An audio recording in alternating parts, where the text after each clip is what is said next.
guess what? So those early girl tomatoes, they are really, really red. So I'm gonna go check them and see if they're ready to be plucked. And I also wanted to show off my little gardening hat that my husband got me.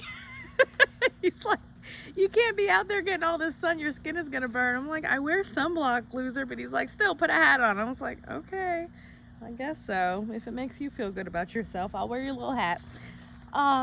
Okay, so I'm gonna flip the camera and let's see. And the other thing I wanna know is, you see these Rapunzel tomatoes over here on this long stalking vine? Some of them, these are little cherry tomatoes. Some of them I feel like, see, that's ripe. I'm gonna take those off even though the whole vine's not ripe and just harvest them as needed. I think that's what you're supposed to do.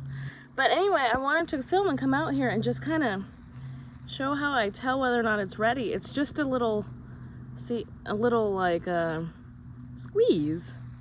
And if there's enough give, then it's good to go. So when you're harvesting your fruit, you don't want to damage, the plant.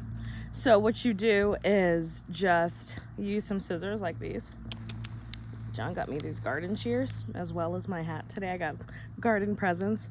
And you snip maybe half an inch or a quarter inch up the tomato stalk so that you don't damage the plant at all. So I'll show that. And I'm excited because this is the first harvest of my garden. So let me just angle this right there, and then there you go, just like that. I should have brought a little basket out here. There we go. These are my first tomatoes of the season. These are the early girl tomatoes. Oh wow, look at this guy. So the reason that I plucked this whole entire leaf off with it is because there's some sort of infection on the leaf. I don't know what that is. I know that tomatoes are susceptible to something called blight, which it'll damage your tomatoes and kill them off pretty quickly. And that's another reason that I keep them pruned so heavily, because that blight will spread and it'll make the tomato plant sick and then you won't be able to harvest anything. See, I want to say that this is ready too. It's really soft. Both of these might be a good fried green one. So I'm gonna go ahead and take those beefsteaks off as well. And this plant is determinate. So once I get those off, I think there are a little bit more little blooms right there. But other than that, this plant may not produce any more tomatoes, and it's not the fault of the plant. So what I didn't know when I started doing this, and I think I've mentioned this in my other videos, is that I just kind of learn as I go along. So the determinate tomatoes, they don't grow forever. So you see, hang on, let me flip. You see this tomato plant, my Rapunzels, how tall it is, and that one over there is gonna get really tall. Those are indeterminate varieties of tomatoes, so they'll just grow and grow and grow. The determinate will not do that. So what happened is I came out here and I didn't know that. That was actually information that I read after I read how to prune them.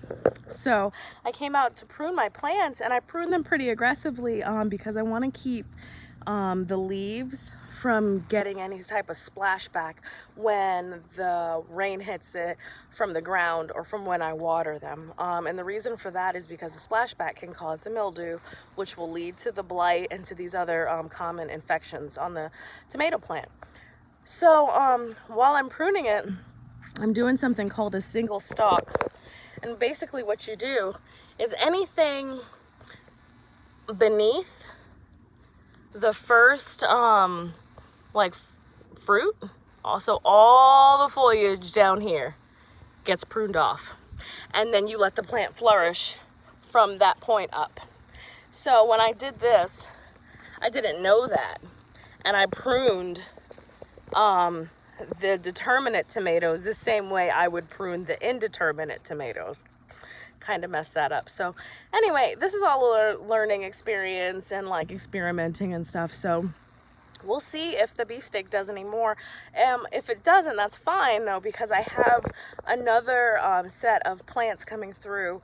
The tomato, they're not beefsteak, they're not the same variety, but they are the big slicing type of tomatoes. So anyway, we'll be good. But I just wanted to do a little update and show the tomatoes, and then maybe later, once I've got them all sliced up, I'll post some pictures on Facebook of them sliced up with maybe some mozzarella and some basil, because I also have that in my garden. So anyway, I'm just gonna go ahead and chop those last bits off, those last tomatoes off, and I will do another update very, very soon. Thanks for stopping by.